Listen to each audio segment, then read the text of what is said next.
And this is my presentation on sensitivity analysis. A sensitivity analysis is a way to quantify and visualize the impact of changing different factors about a business decision. It is a way to answer the question, what if? This means that, depending on the question, there are quantitative and qualitative factors to every analysis. A typical example would be a company deciding to discount a product by 10% versus 20%. One could then see the results of those different decisions and their impact on profitability. Companies use sensitivity analysis to gauge the impact of a decision to manage risk. It is an especially useful method when introducing a new product, which can be a risky decision. But it can also be used for smaller decisions like the previously mentioned discount rate. The end goal of a sensitivity analysis is to find the decision that will produce the most profit. Considerations when conducting a sensitivity analysis, qualitative and quantitative. I will start with qualitative. Qualitative considerations are difficult to measure and can be described as a gut feeling or opinion about something. Typically, they answer why something is happening using observations and interpretations. General data trends can be acquired from it, but it is never a specific amount, such as how many or how much. Qualitative data is helpful in answering what broad ideas or plans should be pursued. It is helpful to identify what general areas should be considered for further analysis, which quantitative data helps with. Quantitative data, I want to briefly cover scenario management.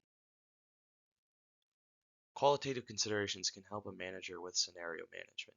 As stated previously, examining qualitative ideas such as public perception help guide a decision, but the gaps or additional questions about the effect of the decision need to be understood. Scenario management helps determine what these may be. When determining a new shirt to sell, some questions may arise. How much will we need to spend to advertise this? How much will we spend researching the right design? What if we need to discount the new product? These questions all have quantitative answers, which can help solidify a decision. Scenario management helps one brainstorm these exact situations and questions. Moving on to quantitative considerations, let's use net present value as an example. Net present value takes the sum of the present values of a stream of expected cash flows through multiple years.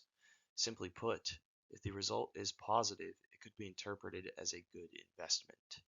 Say we want to introduce a new product. To do so means we need to compare the net present value of a current product to the new product.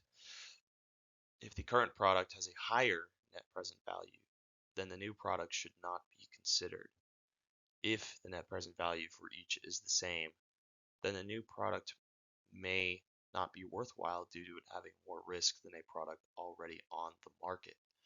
The number used to compare potential products are qualitative, providing comparable and measurable data sets to analyze.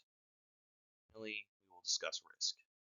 Risk is an important factor in capital budgeting analysis. It may be the most important factor when comparing two different courses of action.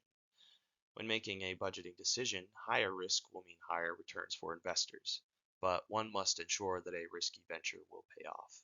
That is where analyzing your budget is key. Considering the risk of a new product, buying back stocks, or discounting a product is an important way to compare what may be successful or worth the risk.